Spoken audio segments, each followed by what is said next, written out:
ಯಾರಿಗಾಗಿ ಪ್ರೀತಿಸುತ್ತೀವೋ ಅವರೇ ನಮ್ಮೂರು.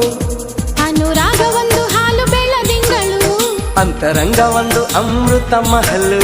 ಒಂದು ಸ್ಪರ್ಶದಲ್ಲೇ ഇരുಳು ಕೂಡ ಹಗಲು. ಇದೆ ಪ್ರೇಮಿಗಳ ಜೀವನದ ತಿರುಳು. ಒಂದು ಕೋಟಿ ಜನ್ಮ ಬಂದರೂ ನಾನೇ ನಿಂಗೆ ಅಂಕಿತ.